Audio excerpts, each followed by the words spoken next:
Boa noite. A aula de hoje, ela é exatamente para mostrar como a gente pode se tornar uma mãe aliada aos nossos filhos, aquela mãe que os nossos filhos confiam, que procuram a gente, mesmo quando eles chegam na adolescência. Porque ser aquela mãe aliada dos nossos filhos quando eles são pequenininhos, isso não é uma coisa tão complicada, não é tão difícil, porque quando eles são pequenos, eles são muito dependentes da gente. E o fato deles serem dependentes da gente exige muito cuidado, e a gente cuida, então a gente amamenta, a gente se dedica, a gente leva e busca na escola, faz comidinha gostosa, lava, passa, brinca com a criança e até acorda de noite, para fazer massagem nas pernas com aquela famosa dor do crescimento. Então, quando eles são pequenos, a gente consegue manter essa imagem de mãe romântica, essa imagem de mãe que a sociedade, de uma certa forma, espera que a gente seja com uma certa tranquilidade. A questão toda começa quando os nossos filhos chegam na adolescência. E aí, quando eles chegam na adolescência, como é que a gente continua sendo essa mãe aliada dos nossos filhos? Como é que a gente vai fazer ouvir deles, mãe, você é a melhor mãe desse mundo? É um pouquinho mais complicado. A gente sabe que com a chegada da adolescência, ser aliada dos filhos não é uma missão assim tão tranquila. Primeiro porque essas referências que a gente tem da sociedade, de cuidar deles, de se dedicar, elas mudam completamente. Mamar já não é mais no seio da gente que eles querem mamar, não é mesmo? Levar na escola, de preferência que a gente deixe bem longe para eles não pagarem mico. Comidinha, só fast food, hambúrguer, pizza, lavar, passar, para que isso, Se o bom é andar rasgado, todo engruvinhado, enfim. E massagem nas pernas, a dor já não é mais física. A dor agora é uma dor no coração, é uma dor na alma. E quem é que está na frente da gente? É um estranho? Pode até ser, Pode até ser, se a gente não souber como lidar com essa pessoa, se a gente não souber lidar com a sexualidade. E é muito fácil a gente perder os nossos filhos na adolescência. E o pior, a gente não conseguir mais se manter, manter protegendo eles. E eu digo uma coisa para você, uma coisa que me ajudou muito a não me perder dos meus filhos foi exatamente conseguir conversar com eles sobre sexualidade. E digo mais, uma das coisas que ser sexóloga mais fez bem à minha vida pessoal foi exatamente por isso, foi não me fazer se perder dos meus filhos nesse momento da adolescência. Então foi exatamente por isso que eu resolvi dar essa aula e contar um pouquinho aqui para vocês como é que eu fiz isso. Mas essa conversa eu conto já para você. Agora eu vou contar um pouquinho de quem eu sou, para as pessoas que não me conhecem, que estão me vendo aqui pela primeira vez, e da onde que eu tirei, por que eu tirei essa aula para conversar hoje aqui com vocês. Então, eu sou, deixa eu ajeitar aqui o slide, que agora eu vou passar aqui para vocês. Então, eu sou enfermeira de saúde pública, eu sou educadora sexual, mas eu sou principalmente mãe do Guilherme e da Paula. E agora eu também sou avó do Felipe, da Mariana e do Marvin. Mas quando os meus filhos eram pequenininhos, eu, como você, também queria ser a melhor mãe do mundo. E uma das coisas que mais me atrapalhou e que eu vi, que eu digo, epa, tem alguma coisa que está ameaçando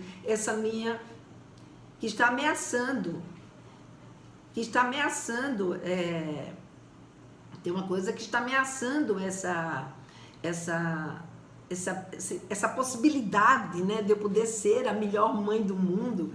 E era exatamente quando eu percebi que o meu filho, por exemplo, quando ele começou a se descobrir, né? E uma vez ele estava tomando banho com a prima e de repente eu ouvi aquele barulho, eu ouvi a prima dele dizer: ei, tira a mão daí, senão eu vou fazer xixi no seu dedo. E aí eu fiquei em pânico, eu disse: e agora? Como é que eu vou lidar com essa situação? E fui procurar me informar, fui buscar saber mais sobre sexualidade, buscar livros, porque naquela época era muito difícil encontrar esse tipo de informação. Fui perguntar para o meu ginecologista, para o meu pediatra, ninguém, na verdade, conseguia me ajudar. Eles até falavam alguma coisa, mas isso não era o suficiente para eu me sentir segura, para eu me sentir respaldada, para saber o que exatamente eu podia responder ou atuar com os meus filhos. E foi então quando um amigo meu, que é médico, e ele tinha uma clínica, e nessa clínica ia acontecer um curso de especialização em sexualidade. E aí ele me convidou para participar. Nossa, eu fiquei super feliz, porque aí com esse curso eu tive a oportunidade não só de aprender sobre sexualidade, mas ter também com quem conversar, com quem compartilhar. E a partir desse curso, eu também fui convidada a participar de uma organização social chamada Instituto Kaplan, e nessa organização eu fiquei responsável pela área de sexualidade na adolescência. E nesse instituto eu tive a oportunidade de trabalhar com pessoas numa escola que eram portadoras de deficiência intelectual.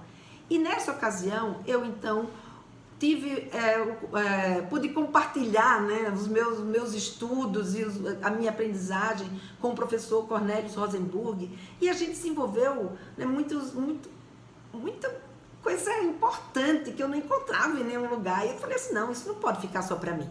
E foi então quando eu resolvi escrever o meu livro, Diferente, mas não Desigual, a sexualidade nas pessoas com deficiência intelectual. E para esse livro, eu tive praticamente não só que estudar a sexualidade na adolescência, mas estudar também a sexualidade na infância. E criei quase que uma espécie de uma teoria sobre a sexualidade infantil para poder traduzir para os pais como e o que acontecia com aquelas crianças durante o seu processo de desenvolvimento da sexualidade. E com essa bagagem da sexualidade na infância e também com a minha bagagem, né, que eu adquiri no Instituto Kaplan, com o trabalho com adolescentes, onde a gente criou metodologias próprias, onde a gente trabalhava com jogos para ensinar professores e outros profissionais de outras instituições a lidar com adolescentes, né, falar com eles sobre sexualidade. Então, com toda essa bagagem, a gente atendeu nesses projetos, pra você ter uma ideia, mais de 1 milhão de jovens. Então, tudo isso me ajudou a criar, né, todo uma expertise em sexualidade, tanto na infância quanto na adolescência. E mais o meu ciclo com o Instituto Kaplan chegou ao fim e eu resolvi voltar para a minha cidade natal, que é Maceió. Eu morava antes em São Paulo. E nessa minha decisão, ela culminou exatamente com o período da polêmica, né, que acontecia nas redes sociais com relação à educação sexual na escola, com relação à identidade de gênero, né, a famosa ideologia de gênero, enfim. E eu comecei a perceber que, nossa, os pais devem estar completamente perdidos com tanta coisa que era colocado, cada um que dissesse algo e nada de muito concreto, nem nada de muito compreensível. E foi então quando eu resolvi abrir um canal com os pais através das redes sociais. E então abri o meu canal no YouTube, no Instagram, no Facebook e até no WhatsApp. E nesse meu contato de quase 2 anos com os pais, eu pude perceber que ainda tem muita mãe que sofre por não saber como lidar com a sexualidade do seu filho. Isso tanto na infância quanto na adolescência. E então, diante dessa situação, eu resolvi então me aproximar, né, cada vez mais dos pais, me aproximar cada vez mais dessas mães, porque eu sei exatamente como é que acontece. Peraí, eu preciso mudar aqui. Porque eu sei exatamente como é que acontece e quanto é difícil muitas vezes a gente conversar sobre sexualidade com os nossos filhos, não é? Porque a sexualidade ela foi muito silenciada na nossa educação. E ela deixou muitos medos, deixou muitos tabus.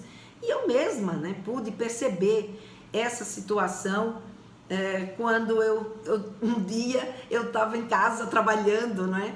E a minha filha, ela chegou e sentou assim próxima de mim, e ela estava recentemente namorando, recentemente não, ela estava namorando nessa época e recentemente tinha ido ao Guarujá para casa de uma amiga. E eu estava lá escrevendo meus projetos e ela sentou ali atrás de mim e começou a se interessar muito, né, por aquilo que eu estava fazendo. E aí ela me perguntando o que era que eu estava fazendo, e eu vendo, a gente sempre se deu bem, mas eu achando que ela estava interessada demais, né? E eu só lembrava da minha mãe que dizia assim, essa alma quer falar. E aí eu perguntei para minha filha, um pouquinho. Filha, você quer me fazer alguma pergunta? Quer me dizer alguma coisa? E ela então falou, sim, mãe, eu quero saber quando foi a sua primeira vez. Gente, na hora eu virei a cadeira rápido e falei para ela, filha, você transou? E ela então falou, transei. E aí eu na hora tomei aquele impacto e a primeira coisa que veio na minha cabeça foi, mas você usou camisinha, não é? E ela então falou, claro, né, mãe? Então eu, um pouco mais aliviada, consegui então enxergar que eu, na verdade, não estava preocupada tanto com a minha filha, eu estava preocupada com meus medos. E eu olhei para mim mesma, né? E disse, poxa, não é hora de eu julgar, não é hora de eu culpar, não é hora de eu, sabe, dar bronca. É hora de eu olhar para ela, é hora de eu olhar por ela. E eu olhei. Olhei para aquela carinha que, se hoje ela com 35 anos, ela tem uma carinha de neném, você imagina ela adolescente. Então olhei para ela e então perguntei, e como é que você tá? Nossa, ela ficou super feliz. E ela disse, tô bem, mãe, tô bem. E começou a me contar como ela estava, os medos que ela tinha. E aí eu pude perceber, não é, que o fato de eu ter essa empatia com a minha filha, de eu ter dado esse suporte para ela, e ao mesmo tempo eu ter tido a possibilidade, né, de perguntar essas coisas para ela, mas não só perguntar, mas também dizer e conversar aquilo que era necessário, fez toda a diferença. Então o fato de eu ter um conhecimento sobre sexualidade na adolescência ajudou muito, né? Ou seja, eu ter essa competência para dar uma resposta adequada para minha filha nesse momento foi muito importante. Foi muito importante porque nessa hora eu pude perceber que quando a gente não está preparado, a gente pode criar um grande abismo entre o adulto e a adolescente. Ou seja, se eu não tivesse preparada para isso, eu teria me afastado da minha filha. E não foi isso o que aconteceu. Não foi esse abismo que se criou. Eu consegui dar o suporte, né, ter a empatia e acolher e fazer e dizer aquilo que era possível naquele momento e fazer naquele momento com ela. Mas, obviamente, que isso não aconteceu só porque foi naquele dia que eu dei esse suporte. Isso não acontece da noite para o dia. Isso acontece porque foi construído ao longo da nossa convivência, né, um vínculo de confiança. Isso aconteceu porque ela sabia que ela podia conversar sobre sexualidade comigo, porque durante toda a educação dela, a sexualidade dela sempre foi tratada com naturalidade e com respeito. Então, não é da noite para o dia, é uma construção, e foi essa construção que fez com que ela criasse coragem e fosse lá compartilhar comigo a intimidade dela. E você tem ideia, né, do que isso significou para mim? Isso significou uma honra, porque o filho compartilhar a sua intimidade com a mãe, é preciso ter bastante confiança, é preciso ser uma aliada dessa mãe. E isso não nos afastou, muito pelo contrário, isso nos uniu cada vez mais, nos tornamos muito mais próxima, tanto dela quanto do meu filho, e a gente se tornou verdadeiras aliadas. A gente se tornou verdadeiras... Ai, peraí que eu me enganchei aqui com o meu slide. Pronto. É que eu estou num instrumento aqui novo, que eu não estou familiarizada, estou aprendendo. Então, essa aproximação fez com que a gente, sabe, chegasse mais junto. E eles sabiam que eu estava ali, e que ela podia contar comigo, que ele podia contar comigo, que eu era uma mãe de verdade para eles, né? Eles podiam ter um suporte, principalmente, né, a minha filha. Tanto que a gente conversava tanto que tinha horas que eu tinha que dizer para ela: epa, para, não sou sua amiguinha, eu sou a sua mãe, né? Então, por isso que eu digo para vocês que, pela minha experiência pessoal e pela minha experiência profissional, é importante a gente conversar sobre sexualidade, e é isso que eu vim mostrar nessa aula aqui para vocês. E fique aqui comigo, porque eu vou mostrar exatamente como é que você pode fazer isso.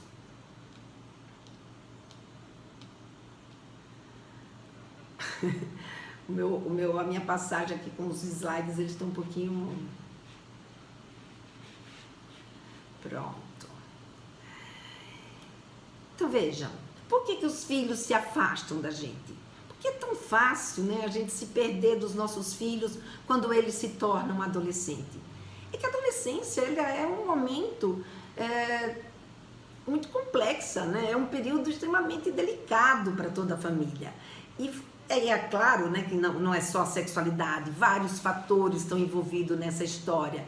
Mas se a gente, sabe, desconhece a sexualidade, se a gente não tem conhecimento sobre a sexualidade, esse desconhecimento, ele vai, de uma certa forma, ocupar um espaço muito grande e vai ser responsável por muito dos conflitos e dos entendimentos que a gente acaba vivenciando com os nossos filhos, né? Então, tudo depende de como a gente lida com essa sexualidade. Se a gente consegue lidar com essa sexualidade de uma forma adequada, a gente pode caminhar bem. Mas se você, por um acaso, é uma daquelas mães que acha que sexo, por exemplo, não é coisa de criança, isso vai lhe afastar do seu filho. Porque pensar que pelo fato de você não falar sobre sexualidade ou de você não conversar com seu filho sobre sexualidade, a sexualidade vai deixar de existir, lê de engano. Primeiro, porque sexualidade não é só uma questão de fazer sexo. Então, quando o seu filho te pergunta como é que ele nasceu, como é que ele foi parar dentro da barriga, por que ele é menino, por que ela é menina, quando você ensina para o seu filho que ele não deve, por exemplo, tocar os genitais em público, tudo isso é sexualidade, tudo isso é educação sexual. E isso começa na infância, não é na adolescência que a sexualidade começa. E quando chega na adolescência, se a pessoa é uma daquelas pessoas que acreditam, que também sexualidade não é coisa de adolescente e que não tem por que se interessar por sexualidade, porque quando ele era adolescente ou ela era adolescente, sua mãe, seu pai nunca conversou, sobre isso com ele, e mesmo assim ele sobreviveu, gente, isso só me lembra aquelas pessoas que não tiveram oportunidade de estudar e não deixam seus filhos estudarem porque ele sobreviveu. Então não precisa para os seus filhos estudarem. Isso para mim é ignorância. Quando chega a puberdade, é um momento que os nossos filhos têm muita curiosidade. Então, se quando ele chega perto de você, vai fazer uma pergunta com relação ao seu desenvolvimento, ou quando a sua filha menstrua, ou ela tem curiosidade de querer saber quando é que ela vai menstruar, seu filho quer saber se o pênis dele vai crescer, se masturbar mais rápido, a ejaculação vai chegar mais depressa, e você simplesmente olha para ele e diz assim: não fique inventando moda, tudo isso vai passar o seu tempo, e tudo isso vai crescer ao seu tempo, e não há nada com que você se preocupar. Nessa hora, você está desqualificando a dor do teu filho, você está desqualificando o interesse dele, a curiosidade dele. Isso não funciona, isso afasta você do seu filho, isso afasta você da sua filha. Se ela menstruou e você levou na ginecologista e achou que só pelo fato de você ter deixado ela lá na ginecologista, a ginecologista já deu todas as informações de como se prevenir, isso vai tornar a sua filha uma garota responsável sexualmente? Isso também não é o suficiente. Isso vai afastar você da sua filha. Se quando o seu filho fica o tempo inteiro no banheiro, demora horas no banheiro, e você sabe o que ele está fazendo e fica distante, mas não conversa com ele sobre o assunto, isso também afasta você do seu filho. Então, desconsiderar e negar a sexualidade, isso não funciona. O que funciona é a gente fazer as pazes. É a gente fazer as pazes com a sexualidade. O que funciona é a gente entender que na infância a sexualidade, ela vai... É a gente entender a sexualidade na infância, a gente entender o que acontece, né, com essa criança. Entender que essa criança vai passar por várias fases. Ela vai passar pela fase anal, pela fase oral, ela vai passar pela fase fálica ou autossexual, de latência, que hoje em dia já nem está mais tão latente assim quanto Freud imaginou que seria. Né? Entender que, sabe, qual é a intenção que a criança tem naquele gesto que ela está fazendo. Será que é de prazer ou ela está querendo me provocar? Então, quando a gente entende todo o desenvolvimento sexual na infância, quando a gente entende, né, o que a criança está sentindo, o porquê daquelas curiosidades, a gente tem mais tranquilidade para tomar atitudes, né, de encontrar atitudes mais adequadas, ligadas, obviamente, aos valores de cada um, e ensinar para a criança aquilo que ela precisa aprender. Como, por exemplo, quando a gente vai trabalhar com a criança a questão da prevenção de abuso sexual. Quando a gente faz isso, quando você ensina para a criança como ela se prevenir de um abuso sexual, ensinando para ela que ela tem um corpo, parte do corpo que é pública, parte do corpo que é privado, essa criança não só ela aprende a se cuidar e a ficar de olho nas situações, como você também desbanca esse agressor, porque esse agressor ele se utiliza exatamente dessa fragilidade que existe nas famílias, que é o tabu da conversa sobre sexualidade, para poder se aproveitar dessa criança. E quando essa criança, por um acaso, ela não consegue se livrar de uma agressão como essa, ela pelo menos vai encontrar em você um porto seguro para poder contar, para não deixar que esse ciclo continue. E ela poder, então, fazer a sua denúncia.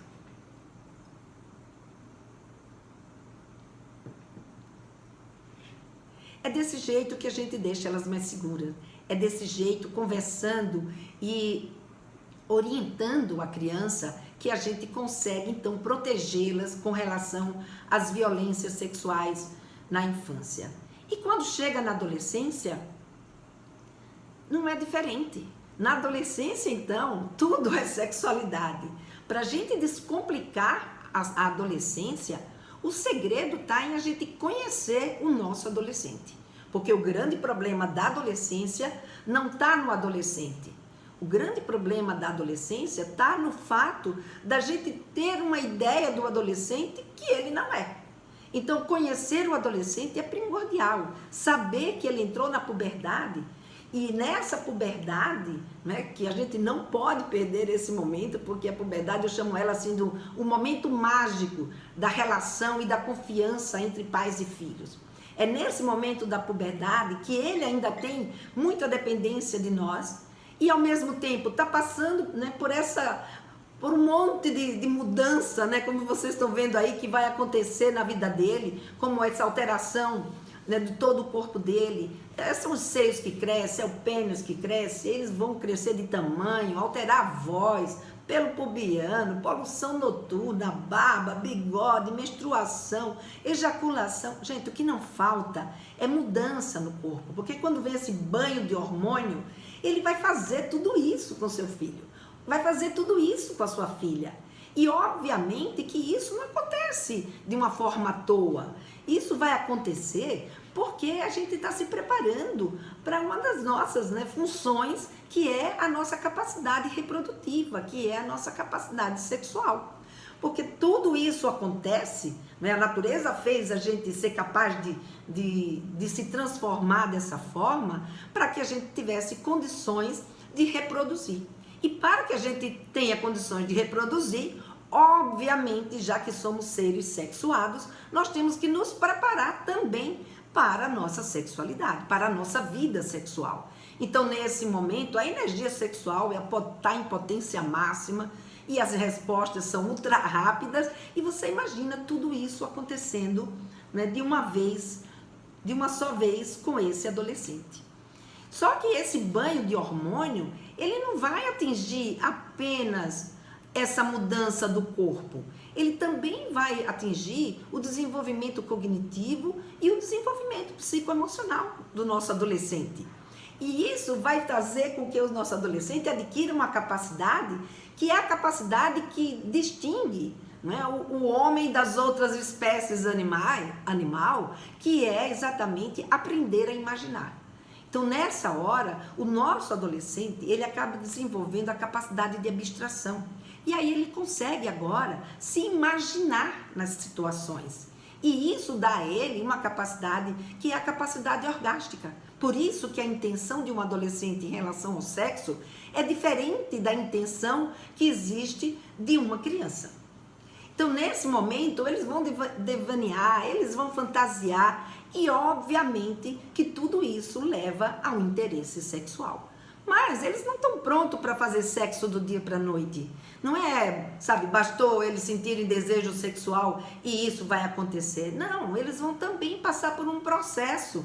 Eles vão passar por uma etapa que o Freud chamou de etapa homossexual, e o Vitor Dias, né, que é um outro...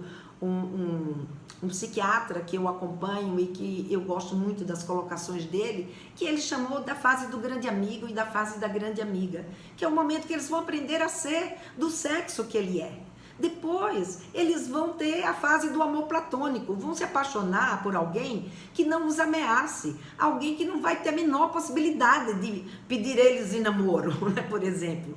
Então, nesse momento, eles vão se apaixonar pelo professor, pela professora, por um artista, por uma cantora, por um cantor, enfim, alguém que está lá distante. E ele, com essa capacidade de imaginar, vão amadurecendo esses relacionamentos na sua imaginação, até que eles têm condições, sim, né, de entrar na fase que ambos chamaram de fase heterossexual. Só que essa fase não quer dizer que eles vão se apaixonar por alguém que é do outro sexo, mas quer dizer que eles vão se apaixonar por alguém que não é ele mesmo. E que, portanto, ele nesse momento é que vão conseguir identificar, sim, se eles são pessoas que desejam alguém do seu mesmo sexo ou pessoa que deseja alguém de um sexo diferente. Então, esse é um momento aonde, de fato, as nossas crianças, os nossos adolescentes, ele vai estar interessado e sabendo o que é que ele está querendo, né, com o outro. E isso, obviamente, vai afetar também o quê? O seu social. Então, ele também vai ter uma influência no social desse adolescente. Esse adolescente agora, ele passa a pertencer a grupos. Então, aqueles pais que acham um saco a história do grupo, ai meu Deus, esse menino só quer andar com os amigos, não acha isso ruim. Isso é importante. O ruim é um adolescente sozinho, um adolescente sem grupo. Ele precisa pertencer aos grupos. É no grupo que ele vai ter a imagem de si. Não é? E muitas vezes essa imagem que ele tem dele mesmo não bate com a imagem real dele, mas o grupo ajuda ele a entender, a se entender melhor. E não só isso, não é? Ele vai também se relacionar com outras pessoas, ser admirado e ser principalmente, né, desejado, que é uma das coisas que a gente mais quer que aconteça com a gente, né? E obviamente esse ser desejado, isso está tudo no meio desse grupo, e esse grupo é lá que ele vai encontrar, com que ele vai ficar, com que ele vai namorar. Ou seja, a gente vê aí que todos os aspectos da vida de um adolescente leva à sexualidade. E não é à toa, né, que as pesquisas mostram que eles ficam mais de 80% do seu dia pensando na sua sexualidade. E como eu disse, sexualidade não é só sexo, não é só fazer sexo. Sexualidade é muito mais amplo do que isso, como a gente está vendo aqui. É preciso a gente reconhecer a sexualidade no adolescente. Isso não significa que a gente vai estimular, isso significa que a gente vai respeitar, isso significa que a gente vai dar suporte. É preciso a gente usar esse nosso interesse por eles e prepará-los para se defender, não é, das violências sexuais, tantas violências sexuais que existem, não é, na nossa vida presencial, como também as violências sexuais que eles podem encontrar no uso das redes sociais, na internet, nesse mundo digital que eles tanto participam, né? E como vocês podem ver, a gente não pode deixar isso de lado. E prepará-los também, principalmente, para evitar uma gravidez na adolescência, para evitar, né, uma doença sexualmente transmissível, o abuso sexual, enfim. Respeitando e protegendo que a gente se torna uma aliada dos nossos filhos. E eu vou mostrar como você pode fazer isso com seu filho. Fica aqui comigo, né? E preste atenção, porque essa conversa sobre sexualidade, ela é uma coisa imprescindível na casa de qualquer pessoa, independente da sua classe social. E é óbvio que essa conversa, ela não pode ser de qualquer jeito. É uma conversa que a gente precisa saber o que falar, como falar, né? E quando falar. E, obviamente, ter essa empatia e ter a competência para dar essas respostas necessárias para os nossos filhos, de tal forma que aquilo que a gente fale para eles agregue valor, de tal forma que aquilo se torne uma conversa interessante para ele, que ele sinta que está valendo a pena, não é, aquilo que a gente está falando para eles. Quero agradecer a todo mundo que ficou até agora, que me ouviu, e que eu estava assim, muito ansiosa para dar essa aula para vocês, porque eu vi o quanto vocês estavam entusiasmados, né, e querendo ouvir essa aula, e isso me deixa muito feliz e faz com que eu sinta que o meu trabalho de fato está ajudando vocês e que vale a pena eu continuar nessa luta, eu continuar nesse meu tipo de, né, com os meus canais e o meu curso especialmente para você. Obrigada, e agora está aberto para quem quiser fazer perguntas. Obrigada. Aqui tem uma pergunta da Heloilda: tenho vergonha de falar sobre esse assunto com meu pequeno. É isso que eu falei para você, né, Heloilda? São vários detalhes que vão fazer a gente conseguir ter essa conversa, e todos esses detalhes eu trago exatamente nesse curso, né, o Papo Firme. Ele vai te ajudar a entender melhor o teu filho e conseguir dar a resposta adequada, ou fazer você ter a conversa adequada com o teu filho, né, de acordo com a idade dele e de acordo com aquilo que ele tem interesse. Mas uma dica só aí para você, ajuda muito, não é? Você trazer uma historinha para ele, perguntar o que ele sabe sobre isso. Então isso aí é um bom começo de conversa.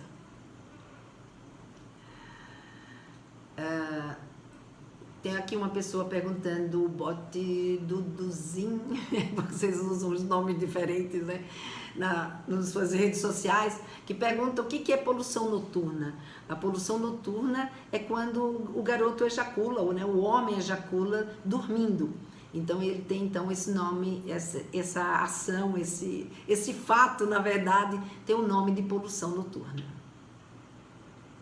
Geralmente ele acontece quando o garoto, não só com o garoto, porque ele também pode acontecer com os homens em qualquer idade, mas é quando às vezes ele fica um tempo sem fazer sexo, ou às vezes nem é por isso, tem um sonho mais erótico, ou às vezes está precisando renovar ali os espermatozoides, e o próprio organismo ele se encarrega, já que o homem normalmente quando ele dorme ele tem várias ereções durante a noite, numa dessas ele acaba ejaculando, e essa ejaculação, que ele muitas vezes nem percebe, só quando ele acorda é que ele percebe que está molhado. Então essa ejaculação a gente chama de poluição noturna. Você acha que uma mãe que teve pouca educação sexual consegue se abrir para o tema? Como lidar com a vergonha? Não é melhor comprar um livro? Você pode até comprar um livro, mas eu acho que se você fizer um curso, ele é muito mais rápido, porque aqui nesse curso, pelo menos eu não conheço esqueci de dizer quem foi que me fez a pergunta, foi a Ana. Então, Ana, até pode ser, um livro pode até ajudar, mas um livro nem sempre, pelo menos eu não conheço um livro especialmente, né, para ensinar aos pais. E no curso, você além de ter os vídeos e a gente poder conversar melhor, principalmente nesse curso que é o Papo Firme, que ele é especialmente voltado, né, para preparar os pais para esse tipo de conversa, eu acho que pode ser muito mais rápido essa aprendizagem. Então, sim, quando as mães têm conhecimento sobre sexualidade, um livro ajuda, também ajuda, um curso ajuda bastante, e sim, quando a gente tem um conhecimento sobre sexualidade, a gente consegue deixar a vergonha de lado e conseguir fazer o que a gente tanto quer, conversar com os nossos filhos sobre esse tema. A Helenil, ela está perguntando, né, por que criança de 5 a 4 anos fica pegando no pinto um do outro?